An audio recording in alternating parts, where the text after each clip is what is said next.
Good evening दोस्तों, मैं इरफान खान गुरुकुल के इस यूट्यूब चैनल पर आपका एक बार फिर से स्वागत करता हूं। जैसा कि आपको पता है कि मैं हरियाणा जीके आप लोगों के साथ डिस्कस कर रहा हूं और हरियाणा जीके को हम लोग डिस्ट्रिक्ट वाइज आपके साथ डिस्कस कर रहे हैं, जिसमें हम लोग बिल्कुल लास्ट चरण पे हैं। यानी हमारी जो मोस्ट इंपॉर्टेंट जो डिस्ट्रिक्ट थी वो हम लोगों ने डिस्कस कर ली थी।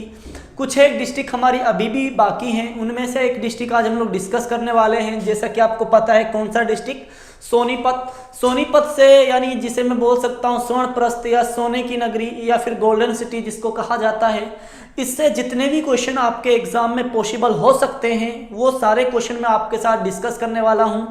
एक बार और मैं फिर आपको बता देता हूँ। वैसे आप लोग बोलोगे सर आप वैसे रोज़ाना यही बात बोलते हो, लेकिन फिर भी मैं बता देता हूँ। डियर स्टूडेंट, आप लोग हरियाणा का कोई भी एग्ज़ाम दे लेना, इससे बाहर आपका कुछ नहीं आने वाला। तो इसलिए हमारी जो वीडियो हो उनको ज़्यादा से ज़्यादा लाइक शेयर एंड सब्सक्राइब करें। तो काम की बात पर आते हैं। काम की बात क्या है? सोनीपत है। सोनीपत से जानेंगे कि क्या क्या क्वेश्चन आपके एग्जाम में देखने को मिलते हैं। तो सोनीपत की अगर मैं बात करूं, कोई भी डिस्ट्रिक्ट हो जिसको हम करते हैं, सबसे पहले उसकी स्थापना हमारे लिए इंपॉर्टेंट हो जाती है। तो इतनी ही इंपॉर्टेंट हमारे लिए स्थापना किसकी है? सोनीपत की। भाई सोनीपत की स्थापना कब हुई थी? तो डियर स्टूडेंट, जो सोनीपत जिला है ये याद रखना है 22 दिसंबर 1972 को क्या बना था? जिला बना था 22 दिसंबर 1972 को। इस समय जो हमारे मुख्यमंत्री थे वो थे बंसीलाल, और बंसीलाल द्वारा ही 22 दिसंबर 1972 को हरियाणा के दो जिले एक साथ बनाए गए थे, एक सोनीपत, दूसरा है भिवानी। यानी हरियाणा के निर्माण के समय में केवल 7 जिले थे और 8वां और 9वां जिला कौन सा बना था? सोनीपत और भिवानी बना था। दोनों एक ही दिन बने थे 22 दिसंबर 1972। क्वेश्चन अगर पूछा जाए कि किसके द्वारा जिले बनाए गए तो याद रखना है किसके द्वारा बनाए गए थे? बंसीलाल के द्वारा इनका क्या बनाया गया था? जिला बनाया गया था। उसके बाद ये तो हो गई इसकी स्थापना से, क्योंकि स्थापना हर डिस्ट्रिक्ट की इंपॉर्टेंट होती है, क्योंकि ये बेसिक क्वेश्चन होते हैं। अगर हमारे पास यही क्वेश्चन नहीं आते तो सिंपल सी बात है भाई, हम कंपटीशन में कहीं ना कहीं बहुत पीछे हैं। ठीक है, तो सबसे पहले तो हरियाणा जीके करने से पहले तो हरियाणा जीके का जो बेसिक पॉइंट है वो आपको पता होना चाहिए। एक तो किस जिले को किस नाम से जाना जाता है, वैसे मैं ये डिस्कस करूंगा आपके साथ। दूसरा, किस जिले का गठन कब हुआ, क्योंकि ये होते हैं बेसिक क्वेश्चन। उसके बाद अगर मैं बात करता हूँ, स्थापना हो गई। उसके बाद जो यहाँ से क्वेश्चन बनता है वो क्षेत्रफल से क्वेश्चन बनता तो नहीं है, लेकिन मैं क्षेत्रफल आपको बता देता हूँ कि इसका क्षेत्रफल कितना है। वो इसलिए मैं आपको बता देता हूँ, इसका जो क्षेत्रफल है वो बड़ा अच्छा है। 21-22 वर्ग किलोमीटर इसका क्या है? क्षेत्रफल है। कितना क्षेत्रफल है? 21-22 वर्ग किलोमीटर, जो कि आपको पता होना चाहिए। उसके बाद अगर मैं यहाँ की बात करता हूँ, यहाँ से जो क्वेश्चन बनता है वो लिंग अनुपात से जरूर क्वेश्चन देखने को मिल जाता है, क्योंकि इसका लिंग अनुपात जो है वो गुरुग्राम और सोनीपत का सेम लिंग अनुपात है। काफ़ी सारी बुकें जहाँ इनका लिंग अनुपात 854, 855, 56 दिखा रखा है, लेकिन HSSC जो मानती है वो 853 मानती है। और याद रखना है इसी के साथ और 853 किसका है वो भी आपको याद रखना है, गुरुग्राम का। किसका है? गुरुग्राम। सोनीपत और गुरुग्राम का क्या है? हरियाणा में सबसे कम लिंग अनुपात है। अगर क्वेश्चन पूछा जाए हरियाणा में सबसे कम लिंग अनुपात किसका है, तो याद रखना है सोनीपत और गुरुग्राम का सबसे कम लिंग अनुपात। ठीक है, सबसे कम क्या है? लिंग अनुपात है। अधिक के बारे में तो आपको पता ही होगा। अधिक अगर आपसे पूछा जाए तो अधिक में तो आपका एक जिला है जिसकी लिटरेसी रेट सबसे कम है, यानी जिसको हम लोग क्या बोलते हैं? मेवात बोलते हैं। मेवात का कितना है? 907 है। उसके बाद किसका नाम आता है? फतेहाबाद का। फतेहाबाद का कितना है आपको पता है? 902। कितना है? 902 है। यानी सबसे अधिक लिंग अनुपात किसका है? मेवात, फतेहाबाद का। सबसे कम किसका है? गुरुग्राम और आपके सोनीपत का है। उसके बाद सोनीपत से तहसील से क्वेश्चन बनते हैं कि सोनीपत में कितनी तहसील है। तो सोनीपत की आपको 4 तहसीलों के नाम याद रखने हैं। कारण है भाई, एग्जामिनर डायरेक्ट क्वेश्चन पूछता है कि ये तहसील कहां पर है। तो सोनीपत की कितनी तहसील आपको याद रखनी है? 4 तहसील याद रखनी है। सबसे पहले अगर मैं तहसील की बात करूं तो सोनीपत स्वयं क्या है? एक तहसील है जो एग्जाम में पूछी जा सकती है कि सोनीपत का प्राचीन नाम क्या है। दूसरी तहसील आपको याद रखनी है गोहाना। गोहाना का नाम सुनते ही मुंह में पानी आ जाता है, क्योंकि गोहाना की क्या है? जलेबी फेमस है। ठीक है भाई। उसके बाद थर्ड जो आपको याद रखना है वो है खरखोदा। क्या है? खरखोदा। ठीक है भाई, जलेबी आपको खिला देंगे, टेंशन नहीं लेनी है। थर्ड क्या है? खरखोदा। उसके बाद फोर्थ आपको याद रखना है गन्नौर, जहां पर अंतर्राष्ट्रीय फूल व सब्जी मंडी है। तो गन्नौर भी क्या है, ये तहसील है किसकी, सोनीपत की, जो एग्जाम में पूछी जा सकती है कि भाई गन्नौर नामक शहर कहां पर है, खरखोदा कहां पर है, गोहाना कहां पर है, ठीक है, जलेबी नहीं गोहाना कहां पर है, ठीक है भाई। उसके बाद अगर मैं बात करता हूं यहां से जो क्वेश्चन बनते हैं वो इतिहास से बनते हैं कि सोनीपत का क्या इतिहास है। खास इतिहास नहीं है, लेकिन फिर भी जो भी इतिहास है वो तो आपको पता होना चाहिए। तो हमारा जो नेक्स्ट टर्म होने वाला है वो क्या है, इतिहास, की सोनीपत का क्या इतिहास है जो एग्जाम में पूछा जाता है। देखिए सबसे पहले तो अगर मैं बात करता हूं सोनीपत से, तो सबसे पहले जो सोनीपत से क्वेश्चन बनता है वो ये बनता है, इसका प्राचीन नाम क्या है।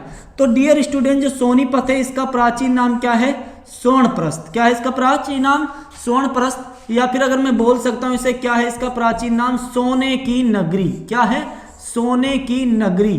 अगर सोने की नगरी भी ना ऑप्शन में मिले तो ये जरूर ऑप्शन में मिलेगा गोल्डन सिटी। क्या मिलेगा, गोल्डन सिटी इसका क्या है, प्राचीन नाम है। ये आपको याद रखना है। देखें स्वर्णप्रस्थ यानी सोने की नगरी, एक स्वर्णप्रस्थ एक अंग्रेजी वर्ड है, हिंदी में इसका अर्थ होता है सोने की नगरी।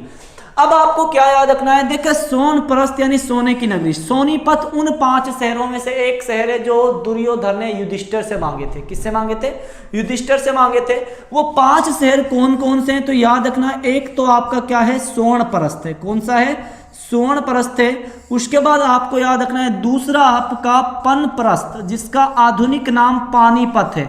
उसके बाद तीसरा है आपका इंद्रप्रस्थ, जिसका आधुनिक नाम दिल्ली है। इंद्रप्रस्थ उन्हीं 5 शहरों में से था। उसके बाद नेक्स्ट हमारा तिलप्रस्थ, जिसका आधुनिक नाम तिलपत है। उसके बाद लास्ट है हमारा बागप्रस्थ, जिसका आधुनिक नाम बागपत है। और ये तिलप्रस्थ और बागप्रस्थ किसके पार्ट हैं, तो ये भी आपको याद रखना है, ये वर्तमान में यूपी के पार्ट हैं। ये वो 5 शहर थे जो युधिष्ठिर ने दुर्योधन से मांगे थे। उन्हीं में से एक शहर कौन सा, अपना सोनीपत यानी स्वर्णप्रस्थ है। यानी कुछ लोग तो क्या बोलते हैं भाई, युधिष्ठिर को कार, युधिष्ठिर जो शहर दुर्योधन से मांगे तो उन्हीं के कारण इसका नाम क्या पड़ा है, स्वर्णप्रस्थ पड़ा है। लेकिन कुछ इतिहासकार क्या बोलते हैं भाई, इसका जो नाम है ना सोनीपत, वो महाभारत के समय में किसके नाम पर पड़ा था, श्रवण कुमार के नाम पर पड़ा था। श्रवण कुमार महाभारत के समय में जब आपने माता पिता को तीर्थ स्थल घुमाने ले जा रहे थे तो उसे सोनीपत का जो वातावरण था वो बड़ा अच्छा लगा था, इसलिए वो यहाँ पर रुके थे और विश्राम किया था। इसलिए उन्हीं के नाम पर सोनीपत का नाम क्या पड़ गया था, स्वर्णप्रस्थ पड़ गया था। तो यानी अगर क्वेश्चन ये पूछा जाए कि भाई सोनीपत का नाम स्वर्णप्रस्थ किसके कारण पड़ा, तो ये भी उत्तर हो सकता है श्रवण कुमार के कारण इसका नाम क्या पड़ा था, स्वर्णप्रस्थ पड़ा था। उसके बाद इसके इतिहास और जानते हैं, और क्या इसका इतिहास रहा है 1857 की क्रांति में। छोटी सी बातें हैं जो एग्जाम में पूछ ली जाती हैं, याद रखना है 1857 की क्रांति। 1857 की जो क्रांति थी इसमें जो सोनीपत था, सोनीपत हो गया, या फिर अगर मैं बोलता हूं 1857 की क्रांति है, इसमें सोनीपत पूछ लिया जाए, अगर सोनीपत ना मिले तो ऑप्शन में क्या मिलेगा, खरखोदा। क्या मिलेगा, खरखोदा। ठीक है, सोनीपत मिल जाए या फिर क्या मिल जाता है, खरखोदा। ठीक है भाई, तो सोनीपत या खरखोदा का जो नेतृत्व किया था वो किसने किया था भाई, बिशारत अली ने किया था। किसने किया था, बिशारत अली ने किया था। ये भी एग्जाम में पूछा जाता है, किसने किया था, बिशारत अली ने किया था, जो कहीं ना कहीं आपके लिए क्या हो जाता है, इंपॉर्टेंट हो जाता है। ठीक है, तो अगर क्वेश्चन पूछा जाए 1857 क्रांति में सोनीपत का नेतृत्व किसने किया था, तो याद रखना है बिशारत अली ने किया था। देखें क्या क्या हम लोगों ने आपको बता दिया है। सबसे पहले तो हम लोगों ने आपके साथ डिस्कस की थी भाई इसकी जो स्थापना हुई थी वो कब हुई थी। ठीक है, एग्जाम की दृष्टि से इंपॉर्टेंट है। तो देखें हम लोगों ने सबसे पहले जो पढ़ा था वो क्या पढ़ा था भाई, सोनीपत की स्थापना पढ़ ली हम लोगों ने, उसके बाद लिंग अनुपात पढ़ लिया, तहसील और इतिहास जान लिया है। अब जो यहाँ से क्वेश्चन बनते हैं वो बनते हैं प्रसिद्ध व्यक्तित्व से। तो हम लोग प्रसिद्ध व्यक्तित्व जान लेते हैं कि यहाँ के कौन कौन से प्रसिद्ध व्यक्तित्व हैं जो एग्जाम में पूछे जाते हैं। तो नेक्स्ट हमारे जो टर्म होने वाला है वो है प्रसिद्ध व्यक्तित्व। आप भी हेडिंग डाल सकते हैं, क्या, प्रसिद्ध व्यक्तित्व। देखिए प्रसिद्ध व्यक्तित्वों से अगर मैं बात करता हूं, सबसे पहले जो क्वेश्चन बनता है यहां से वो बनता है दीपा मलिक से। किससे बनता है, दीपा मलिक। आप लोग जानते होंगे, दीपा मलिक का नाम सुना होगा। 2019 में करंट अफेयर्स के लिए एक इंपॉर्टेंट क्वेश्चन बनता है। सबसे पहले अगर दीपा मलिक की मैं बात करूं, इनका जो जन्म हुआ था वो कब हुआ था? 1970 में। एक सोनीपत का गांव पड़ता है, गांव का नाम भी याद रखना है, भैंसवाल। यहाँ पर इनका क्या हुआ था? जन्म हुआ था। दूसरा क्वेश्चन याद रखना है, ये हरियाणा की कैसी खिलाड़ी है? पैरा ओलंपिक खिलाड़ी है। कैसी खिलाड़ी है? पैरा ओलंपिक खिलाड़ी है। उसके बाद तीसरा पॉइंट जो आपको याद रखना है, जो एग्जाम की दृष्टि से इंपॉर्टेंट है, वो ये याद रखना है, ये शॉटपुट गेम से संबंध रखती है। किस गेम से संबंध रखती है? शॉटपुट गेम से क्या रखती है? संबंध रखती है। उसके बाद याद रखना है, इसको 2019 का कौन सा पुरस्कार दिया गया है? राजीव गांधी खेल रत्न पुरस्कार दिया गया है। कौन सा पुरस्कार? राजीव गांधी खेल रत्न पुरस्कार। वो इसके साथ और किसको मिला है? तो याद रखना है, किसको मिला है? बजरंग पूनिया को मिला है। किसको मिला है? बजरंग पूनिया को मिला है, जो झज्जर से संबंध रखते हैं। उसके बाद याद रखना है, हरियाणा सरकार ने दीपा मलिक को, ठीक है, चुनाव आयोग का क्या बना रखा है? ब्रांड एम्बेसडर भी बना रखा है। क्या बना रखा है? ब्रांड एम्बेसडर भी बना रखा है। ये आपके लिए इंपॉर्टेंट है। तो ये आपके किससे क्वेश्चन बनते हैं? दीपा मलिक से क्वेश्चन बनते हैं। उसके बाद जो नेक्स्ट टर्म आपका रहने वाला है वो है पंडित लक्ष्मीचंद। इससे भी क्वेश्चन बनते हैं। तो नेक्स्ट हमारा जो है वो क्या है? पंडित लक्ष्मीचंद। अगर पंडित लक्ष्मीचंद की मैं बात करूं, सबसे पहले इसका भी जन्म से क्वेश्चन बनता है। अगर मैं पंडित लक्ष्मीचंद की बात करूं, पंडित लक्ष्मीचंद का जो जन्म हुआ है वो कब हुआ है? 1903 में हुआ है, जाटी गांव। किस गांव हुआ है? जाटी गांव, जो कहां पर पड़ता है? सोनीपत में पड़ता है। ठीक है, पंडित लक्ष्मीचंद जो सांगी है वो कहां से संबंध रखते हैं? सोनीपत के जाटी गांव से संबंध रखते हैं। अच्छी बात क्या है? खास बात तो ये है, जो ये पंडित लक्ष्मीचंद हैं, ये क्या थे? एक अनपढ़ सांगी थे। क्या थे? एक अनपढ़ सांगी थे। ये भी एग्जाम में क्वेश्चन पूछ लिया जाता है। क्या थे? एक अनपढ़ सांगी होते हुए भी इतना दिमाग किसमें था? पंडित लक्ष्मीचंद में था। उसके बाद आपको याद रखना है, इनके जो गुरु थे उनका नाम था मानसिंह। गुरु का क्या नाम था?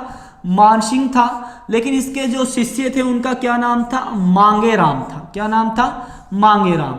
अब आपके मन में क्वेश्चन आ रहा होगा, अगर सर ये अनपढ़ थे तो इनका गुरु फिर कैसे बना? तो अकबर भी तो अनपढ़ थे, फिर भी उनका गुरु था। ठीक है, तो गुरु तो रह सकते हैं, लेकिन इनकी शैक्षणिक जो योग्यता थी वो अनपढ़ थी। ठीक है, वैसे ही अकबर की शैक्षणिक योग्यता अनपढ़ थी, लेकिन फिर भी उसके क्या थे? गुरु थे। तो इनके गुरु का नाम क्या है? मानसिंह है, लेकिन शिष्य का नाम क्या है? मांगेराम। अब काफी सारे बच्चे तो वैसे ही कंफ्यूज हो जाते हैं, भाई ये मांगेराम है गुरु या फिर मानसिंह है गुरु। तो याद किस तरह रखना है? मानसिंह, यानी महान कौन होता है? गुरु होता है। शिक्षा कौन मांग रहा है? मांगेराम मांग रहा है। ठीक है, ये बात आपको याद रखनी है। कैसे भी याद रख सकते हो भाई, अल्टरनेट कोई ट्रिक तो है नहीं है, जैसा आपका मन करे वैसे याद रख सकते हो। ठीक है, उसके बाद आगे चलते हैं हम लोग। अगर मैं बात करता हूं पंडित लक्ष्मीचंद को, इसको क्या बोला जाता है? इसे सांग सम्राट। क्या बोला जाता है? सांग सम्राट भी इन्हीं को कहा जाता है। उसके बाद हरियाणा का तानसेन, तानसेन भी इन्हीं को कहा जाता है। और हरियाणा का सूर्य कवि भी किसको कहा जाता है? पंडित लक्ष्मीचंद को ही कहा जाता है। ये बात भी आपको क्या रखनी है? याद रखनी है। अब देखो सांग सम्राट आ गया तो मैं आपको बता देता हूं, मैंने 3 क्वेश्चन बताए थे आपको पिछली क्लास में। एक तो क्वेश्चन बनता है सांग सम्राट, दूसरा क्वेश्चन बनता है सवर सम्राट, और तीसरा क्वेश्चन जो बनता है वो बनता है रुबाई सम्राट। तो आपको 1 बाय 1 लिखने। सांग सम्राट है पंडित लक्ष्मीचंद, सवर सम्राट है पंडित जसराज, रुबाई सम्राट है उदयभान हंस। उसके बाद आपको याद रखना है, वर्ष 1945 में इनका क्या हो गया था? निधन हो गया था। ठीक है, 2 निधन हुए थे 1945 में। एक तो सर छोटू राम का, एक याद रखना है किसका? अपने पंडित लक्ष्मीचंद का। उसके बाद इनके अगर प्रमुख सांग पूछे जाएं तो इसके 2-3 सांग जो एग्जाम में पूछे जा सकते हैं। इनका प्रमुख सांग है पद्मावत। क्या है? पद्मावत। उसके बाद इनका एक और सांग आपको याद रखना है शकुंतला, इनका क्या है? प्रमुख सांग है। उसके बाद द्रौपदी चिरहरण। क्या है? द्रौपदी चिरहरण भी इनका क्या है? प्रमुख सांग है। उसके बाद आपको याद रखना है पंडित लक्ष्मीचंद कला व संस्कृत विश्वविद्यालय सोनीपत के अटेरना गांव में स्थापित किया जाएगा। कहां पर स्थापित किया जाएगा? सोनीपत के अटेरना गांव में पंडित लक्ष्मीचंद कला व संस्कृत विश्वविद्यालय स्थापित किया जाएगा। हरियाणा सरकार ने केंद्र सरकार से अनुरोध किया है कि जो ये पंडित लक्ष्मीचंद है इसे भारत रत्न से सम्मानित किया जाए। ठीक है भाई, ये फैक्ट आपको याद रखना है। उसके बाद नेक्स्ट जो है वो है दीपचंद बेहमन। वो भी क्या है, एक सांगी है। इनसे भी क्वेश्चन एग्जाम में बन जाता है। कौन? दीपचंद बेहमन। दीपचंद बेहमन की अगर मैं बात करूं तो दीपचंद बेहमन भी क्या है, एक हरियाणा के सांगी है। इसे क्या बोला जाता है, हरियाणा में आधुनिक सांग का जनक कहा जाता है। क्या बोला जाता है? आधुनिक सांग का जनक। अगर क्वेश्चन ये आए कि हरियाणा में आधुनिक सांग का जनक, या फिर क्वेश्चन ये आए हरियाणा सिनेमा का जनक, तो देखो क्या है कि हरियाणा की जो सांग है वही क्या, हरियाणा की सिनेमा है। हरियाणा सिनेमा का जनक पूछ ले या फिर हरियाणा आधुनिक हरियाणा सांग के जनक पूछ ले तो क्या उत्तर होगा, ये दीपचंद बेहमन होगा। उसके बाद याद रखना इसे क्या बोला जाता है, हरियाणा का कालिदास बोला जाता है। कालिदास भी इन्हीं को बोलते हैं। हरियाणा का शेक्सपियर भी किसको बोला जाता है, इन्हीं को बोला जाता है, दीपचंद बेहमन को, जो सोनीपत के सिसाना से संबंध रखते हैं। उसके बाद याद रखना है इनका जो प्रमुख सांग है वो क्या है, महाराजा गोपीचंद। क्या है? महाराजा गोपीचंद है। उसके बाद आपको याद रखना है ज्ञानी चोर। ज्ञानी चोर भी क्या है, इनका प्रमुख सांग है। ज्ञानी चोर की गुफाएं महम में है, याद रखना है। ठीक है, ज्ञानी चोर भी क्या है, इनका प्रमुख सांग है, ये आपको याद रखना है। इनके शिष्य का नाम आपसे पूछा जा सकता है। इनके शिष्य है जी, उसका नाम क्या है, हरदेवा। और हरदेवा का जो शिष्य है उसका नाम भी आपको याद रखना है, उसका नाम क्या है, बाजे भगत। क्या नाम है, बाजे भगत। बाजे भगत का शिष्य हरदेव गुरु हरदेवा है। हरदेवा गुरु कौन है, दीपचंद बेहमन। यानी दो शांगी आपको याद रखने हैं, दीपचंद बेहमन और पंडित लक्ष्मीचंद, दोनों कहां से संबंध रखते हैं, सोनीपत से। एक तो है दीपचंद बेहमन, एक है दयाचंद माइना।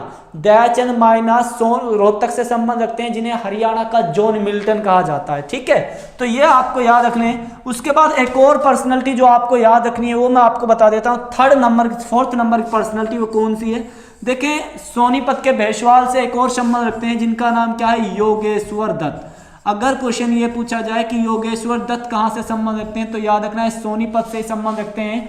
कुश्ती के खिलाड़ी हैं। 2012 में आपको पता है लंदन ओलंपिक हुआ था, उसमें इसने क्या जीता था, कांस्य पदक जीता था। उसके बाद फिफ्थ जो आपको याद रखना है वो याद रखना है मूलचंद जैन। क्या नाम है, मूलचंद जैन, जिन्हें क्या बोला जाता है, हरियाणा का गांधी। अगर क्वेश्चन ये पूछा जाए कि हरियाणा का गांधी किसे कहा जाता है तो याद रखना है अपना मूलचंद जैन, इसे क्या बोला जाता है, हरियाणा का गांधी। लेकिन अगर क्वेश्चन ये पूछ लिया जाए भाई मेवात का गांधी किसे कहा जाता है, एग्जाम में पूछा जा सकता है स्टूडेंट कि मेवात का गांधी किसको कहा जाता है, तो किसको कहा जाता है, यासीन मेव को कहा जाता है।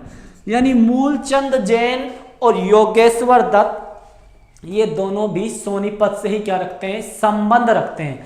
उसके बाद सिक्स्थ है हमारा कर्नल होशियार सिंह, प्रथम व्यक्ति जिसको परमवीर चक्र मिला था, कर्नल होशियार सिंह।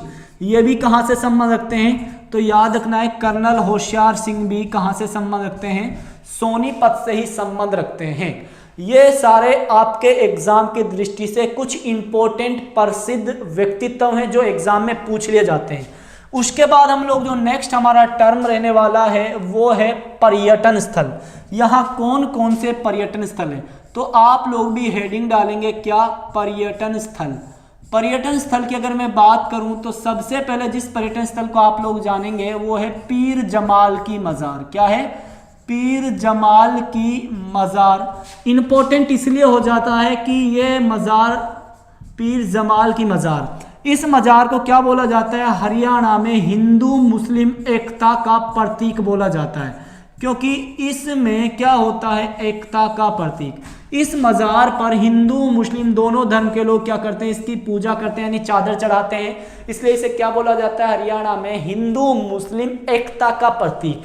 उसके बाद दूसरी जो आपको यहाँ का पर्यटन स्थल याद रखना है वो है मामा भांजा की दरगाह। क्या नाम है, मामा भांजा की दरगाह। ये भी एग्जाम में पूछा जाता है क्योंकि मामा भांजा की जो दरगाह है ये क्या है, एक प्राचीन शिव मंदिर है, एक प्राचीन शिव मंदिर है। इस मंदिर के अंदर क्या है, ये दरगाह है। क्वेश्चन आता है कि कौन सी दरगाह एक मंदिर के अंदर है तो याद रखना है मामा भांजा की दरगाह।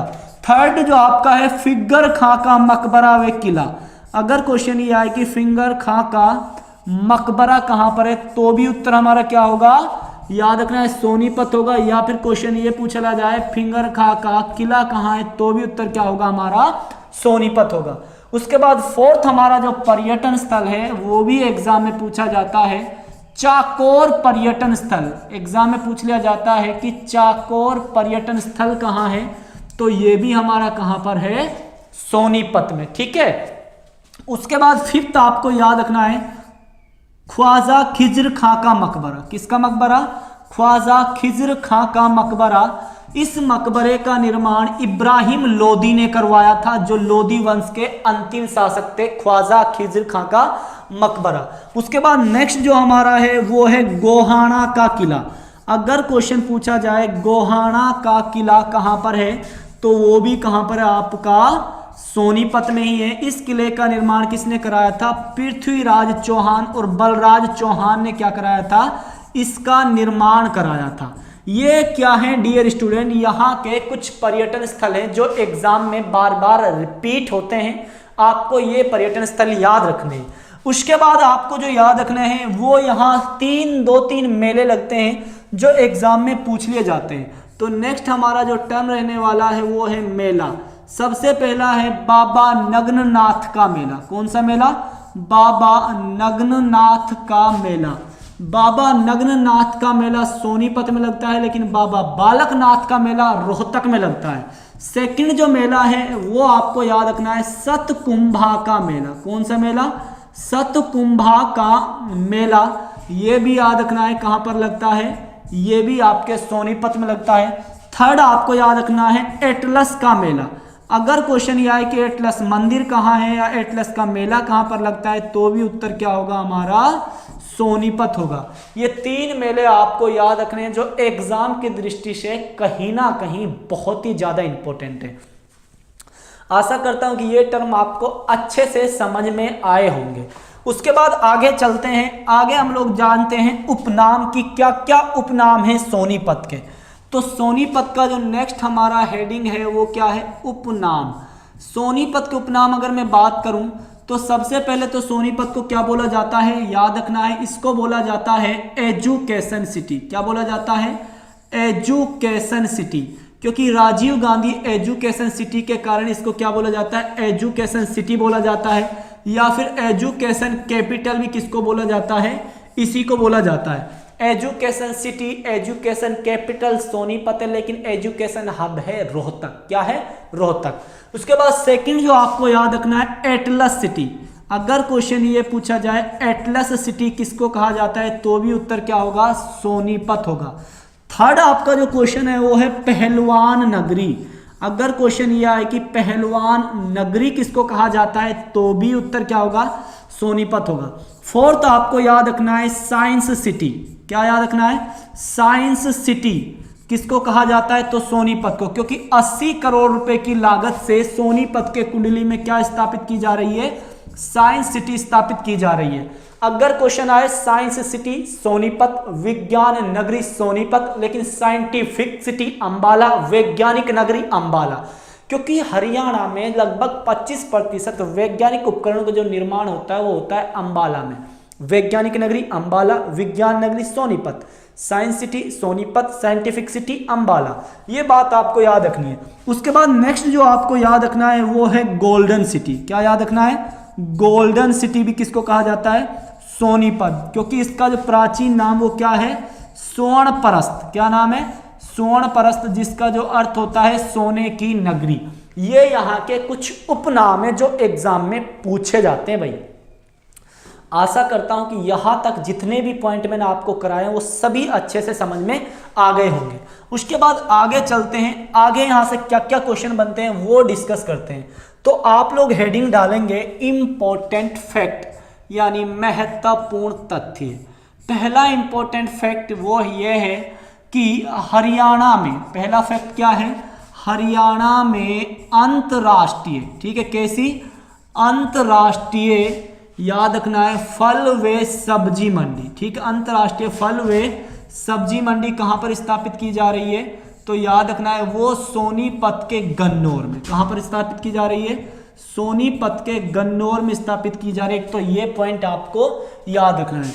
दूसरा आपको जो इंपॉर्टेंट हो जाता है वो याद रखना है, हरियाणा का प्रथम, क्या, हरियाणा का प्रथम अत्याधुनिक, हरियाणा का प्रथम मॉडर्न बोल सकता हूं जिसको हिंदी में क्या बोलते हैं, अत्याधुनिक आंगनवाड़ी केंद्र।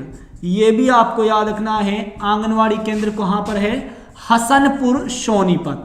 नंद घर योजना के तहत ये कविता जैन द्वारा, जो हमारी पहले क्या थी, महिला व बाल विकास मंत्रालय उनके पास था, उनके द्वारा हरियाणा का प्रथम अत्याधुनिक केंद्र सोनीपत के हसनपुर में स्थापित किया गया था।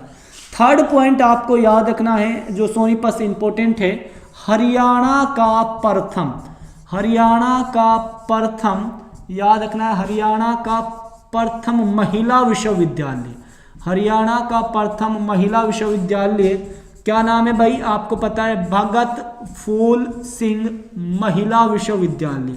कहां पर है भाई ये, सोनीपत के खानपुर कला में। कहां पर है, सोनीपत के खानपुर कला में। और कब स्थापित किया गया था, 2006 में क्या किया गया था, स्थापित किया गया था। उसके बाद फोर्थ पॉइंट आपको याद रखना है, हरियाणा का प्रथम, हरियाणा का प्रथम सरकारी इंजीनियरिंग कॉलेज, ठीक है, कैसा कॉलेज, सरकारी इंजीनियरिंग कॉलेज, दीन बंधु Chhoturam science and technology college है। कहां पर, सोनीपत के मुरथल में। कहां पर है, सोनीपत के मुरथल में, जो वर्ष 1987 में स्थापित किया गया था, लेकिन 2006 में इसको क्या बना दिया गया था, यूनिवर्सिटी का दर्जा दे दिया गया था। ये भी कहां पर है, सोनीपत में। उसके बाद आगे चलते हैं और क्या क्या क्वेश्चन बनते हैं। फिफ्थ पॉइंट पर आते हैं। आपको पता है कि हरियाणा में सबसे अधिक साइकिलों का निर्माण, हरियाणा में सबसे अधिक साइकिल का निर्माण, और साइकिल भी किस कंपनी की, याद रखना है, एटलस कंपनी की साइकिल निर्माण, ठीक है। कहां पर होता है सबसे अधिक साइकिल निर्माण, भी आपके सोनीपत में होता है, ये भी आपको याद रखना है। उसके बाद नेक्स्ट पॉइंट जो आपको याद रखनी है वो भी सिक्स्थ पॉइंट आपको क्या याद रखना है, सामने देखें भाई, सिक्स्थ पॉइंट जो आपको याद रखना है, हरियाणा में सबसे अधिक, मोस्ट इंपॉर्टेंट है, हरियाणा में सबसे अधिक, बहुत ही ज्यादा बार पूछा जाता है, पूरे भारत में प्रथम स्थान रखता है, सबसे अधिक मशरूम का उत्पादन, मशरूम का उत्पादन कौन सा जिला करता है, तो याद रखना है वो भी कौन सा करता है, सोनीपत करता है। कौन सा करता है, अपना सोनीपत जिला करता है। उसके बाद नेक्स्ट जो आपको याद रखना है वो है भारी वाहन प्रशिक्षण संस्थान, भारी वाहन प्रशिक्षण संस्थान भी कहाँ पर है, वो भी आपको याद रखना है। प्रशिक्षण संस्थान जो है वो सोनीपत के मुरथल में है। कहाँ पर है, सोनीपत के मुरथल में। उसके बाद क्वेश्चन आता है जो नेक्स्ट आपका टर्म बनता है वो शराब व बियर उद्योग, क्या है, शराब व बियर उद्योग के लिए कौन सा जिला फेमस है, तो याद रखना है सोनीपत का मुरथल ही क्या है, शराब व बियर के लिए फेमस है। उसके बाद आगे चलते हैं, क्या क्वेश्चन यहाँ से बनते हैं वो भी मैं आपके साथ वन बाय वन डिस्कस कर रहा हूँ।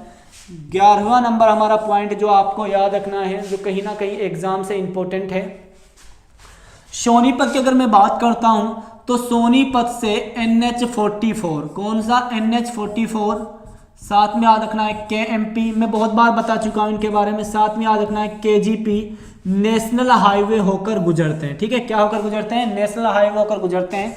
12वां आपको याद रखना है सोनीपत मेट्रो, सोनीपत जो जिला है इसको मेट्रो से जोड़ दिया जाएगा, कब तक, 2022 तक, ये भी पॉइंट आपको याद रखना है। अभी केवल हमारे साथ 3 जिले ऐसे हैं जो मेट्रो से जुड़े हुए हैं, गुरुग्राम, उसके बाद फरीदाबाद, फिर कौन सा है, झज्जर का बहादुरगढ़, किससे जुड़ा हुआ है, मेट्रो से जुड़ा हुआ है। उसके बाद 13वां पॉइंट आपको याद रखना है जो गोहाना है, गोहाना का प्राचीन नाम पूछा जा सकता है, गोहाना का प्राचीन नाम है गमन भावना, क्या नाम है, गमन भावना, गोहाना का क्या है, प्राचीन नाम है, ठीक है, ये भी इंपॉर्टेंट आपके लिए हो जाता है। उसके बाद 14 नंबर का पॉइंट जो है वो भी एग्जाम में कहीं ना कहीं इंपॉर्टेंट है, वो मैं आपको बता देता हूँ, क्या है, ओपी जिंदल यूनिवर्सिटी। अगर क्वेश्चन पूछा जाए ओपी जिंदल विश्वविद्यालय कहाँ पर है, तो ये भी सोनीपत में है, जिसे 2010 में क्या किया गया था, स्थापित किया गया था। और आपको पता है 2010 को हरियाणा जो सरकार है इसने सौर ऊर्जा वर्ष के रूप में मनाया था। उसके बाद आगे चलते हैं, सोनीपत से 15वां क्वेश्चन मैं आपको बताता हूं क्या बनता है। सोनीपत क्या है, एक लोकसभा की सीट भी है, ठीक है, क्या है, एक लोकसभा की सीट भी है, जहां से वर्तमान सांसद का नाम क्या है, रमेश कौशिक। क्या नाम है, रमेश कौशिक यहां से वर्तमान सांसद का नाम है। और याद रखना है सोनीपत किस मंडल के अधीन आता है। मंडल अगर आपसे पूछ लिया जाए, इसका जो मंडल है, या फिर मैं बोलता हूं जो इसकी क्या है, पुलिस रेंज, क्या है, पुलिस रेंज है, वो कौन सी लगती है, वो रखती है क्या, रोहतक। क्या लगती है, रोहतक लगती है। ये भी बात आपको क्या रखनी है, याद रखनी है। तो उसके बाद अगर मैं नेक्स्ट पॉइंट की बात करूं तो 16 पॉइंट ये है, सोनीपत किसके अधीन आता है, एनसीआर के अधीन आता है। और हरियाणा के 14 जिले, या फिर मैं बात करता हूं 57% भाग किस में आता है, एनसीआर का अधीन आता है। ये जो सारे पॉइंट है ये किससे इंपॉर्टेंट बनते हैं, आपके सोनीपत से इंपॉर्टेंट बनते हैं। 17वां पॉइंट याद रखना है, सोनीपत का जो गोहाना है जिसका प्राचीन नाम गमन भावना है, यहाँ की क्या फेमस है, जलेबी फेमस है। क्या फेमस है, जलेबी यहाँ की प्रसिद्ध है। क्वेश्चन आता है हरियाणा में कहाँ की जलेबी प्रसिद्ध है, सोनीपत की। कहाँ की गज्जक और रेवड़ी प्रसिद्ध है, रोहतक की। कहाँ की शराब और बियर प्रसिद्ध है, तो याद रखना है मुरथल की। ये जो जनरली एग्जाम में पूछ लिए जाते हैं कि पचरंगा अचार कहाँ का फेमस है, तो याद रखना है पानीपत का। तो ये जो सारे फैक्ट बनते थे आपके सोनीपत से बनते थे, इतने ही फैक्ट आपके एग्जाम में पूछे जाते हैं और इससे बाहर कोई भी क्वेश्चन नहीं पूछा जाएगा। 2-3 बातें अगर आप लोग याद रख सकते हो तो और याद रख सकते हो। 16 पॉइंट मोस्ट इंपॉर्टेंट तो नहीं है लेकिन याद रख सकते हो। अगर क्वेश्चन ये पूछा जाए कि हर्षकालीन मुद्राएं कहाँ मिली हैं, क्या हर्षकालीन मुद्राएं, जो हर्षवर्धन था उनके समय की जो मुद्राएं मिली है वो भी कहाँ पर मिली है, आपके सोनीपत में मिली है। कहाँ पर मिली है, सोनीपत पर ही मिली है हर्षकालीन मुद्राएं, जो एग्जाम में पूछी जा सकती है। उसके बाद एक और क्वेश्चन पूछा जा सकता है, सेसैये पर लौटे विष्णु की मूर्ति। सेसैये पर लौटे विष्णु की मूर्ति, किसकी मूर्ति, विष्णु भगवान की मूर्ति कहाँ पर मिली है, तो याद रखना है सोनीपत का एक गांव पड़ता है, गांव का नाम है फिजिलपुर। यहाँ पर क्या मिली है, सेसैये पर लौटे विष्णु की मूर्ति भी मिली है। तो ये एग्जाम की दृष्टि से कहीं ना कहीं आपके कुछ इंपॉर्टेंट फैक्ट बनते हैं। आशा करता हूं कि ये फैक्ट सारे आपके समझ में आ गए होंगे। अगर अभी भी समझ में नहीं आए तो फिर भी मैं एक बार इनको डिस्कस कर देता हूं कि क्या क्या मैं आपको करा चुका हूं। देखें डियर स्टूडेंट्स, 1 बाय 1 मैं आपको बताता हूं क्या मैंने कराया है। साथ में आप स्क्रीनशॉट लेना चाहते तो ले सकते, बाकी आपकी मर्जी। वैसे आप सभी होशियार बच्चे हो, आपको स्क्रीनशॉट लेने की बिल्कुल भी जरूरत नहीं है। सोनीपत की सबसे पहले बात करूं तो मैं स्थापना मैंने कराई है 22 दिसंबर 1972। उस समय मुख्यमंत्री भी याद रखना है बंसीलाल है। उसके बाद मैंने यहाँ से बताया आपको तहसील करा दी, इतिहास मैंने करा दिया, 1857 की क्रांति, फेमस पर्सनैलिटियों से क्वेश्चन पूछे जाएंगे, नोट कर लेना अच्छे से। उसके बाद आपको याद रखना है कि भाई यहाँ से फेमस पर्सनैलिटी के बाद पर्यटन स्थल आपसे एग्जाम में पूछे जा सकते हैं। 4 से 5 पर्यटन स्थल ही मैंने डिस्कस किए हैं, ज़्यादा आपके साथ डिस्कस नहीं किए हैं। मेला भी आपसे पूछे जा सकते हैं, उपनाम यहाँ के इंपॉर्टेंट हो जाते हैं। उसके बाद तो भाई फैक्ट बच जाते हैं, इंपॉर्टेंट फैक्ट, वो आपको ही पता है भाई कितने इंपॉर्टेंट हैं कितने नहीं हैं, क्योंकि आप लोग भी समझदार हैं, आप लोग बेवकूफ़ नहीं है। क्योंकि आपका भी सपना है भाई हरियाणा पुलिस में लगना है, हरियाणा पुलिस में बेवकूफ़ थोड़ी लग सकते हैं, ठीक है। आपका सपना है पंचायत सेक्रेटरी लगना है, तो पंचायत सेक्रेटरी में आपको पता है कैसे स्टूडेंट मिलेंगे, ठीक है भाई। तो ये सारे पॉइंट आपको अच्छे से क्लियर हो गए होंगे। आशा करता हूँ कि जितनी बातें मैंने आपके साथ डिस्कस की हैं सारी बातें आपको अच्छे से समझ में आ गई होंगी। अगर फिर भी नहीं आई तो वीडियो को एक बार और देख लें। एक बार फिर मैं लास्ट में यही बोल रहा हूँ भाई, हमारे चैनल को जितना ज़्यादा हो सके इतना लाइक शेयर सब्सक्राइब करें भाई, ठीक है। क्योंकि आपको पता है, क्योंकि आपके लाइक और शेयर से ही हमें क्या मिलती है, मोटिवेशन मिलता है, ठीक है भाई। तो आज यहाँ तक कोई जिसको प्रॉब्लम है वो कमेंट के माध्यम से बता सकता है कि सर आपको इन बातों को और इसमें डालना चाहिए, या फिर आपके टीचिंग जो मेथड है इसमें इन बातों को और इम्प्लीमेंट करना चाहिए। आशा करता हूँ कि सारी बातें समझ में आ गई होंगी। आपका दिन शुभ हो, मिलते हैं हम लोग नेक्स्ट क्लास में। Thank you and have nice day.